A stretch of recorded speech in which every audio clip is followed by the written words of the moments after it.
Only a handful of the traditional silversmiths remain, forging the filigreed finery Tatars use in their weddings, gifts between bride and groom. Aydar Asanov's family was part of the Soviet deportation to Uzbekistan, which killed nearly half the Tatars, and part of the post-Cold War return to their homeland in Crimea in a newly independent Ukraine. And now, after a hasty referendum, it's back to the old masters in Moscow, he feels. The referendum was illegitimate. That's not just my opinion. The whole world knows it. But what can we do? We didn't go and vote. We never intended to. 95% of Crimean Tatars boycotted it. We didn't want it to happen. So what can we do?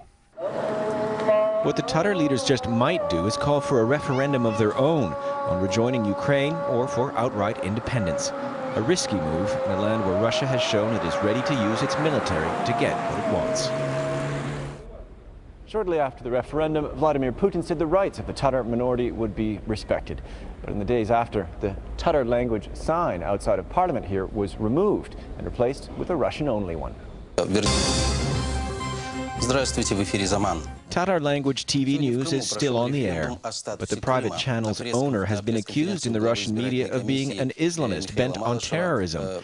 The program manager says the new authorities in Crimea really just don't like the kind of news they do, showing troops Russia says aren't there, or showing that it was easy to vote multiple times in the referendum. I'm afraid of the situation happening to us if we won't show the news they want. The current position of the channel management is that if we come under too much pressure, we will just drop politics and cover cultural subjects. A retreat then, but perhaps the best way to keep alive a culture history has shown to be fragile and precious. A gift best protected by being kept largely out of sight. Nick Spicer, Al Jazeera, Simferopol.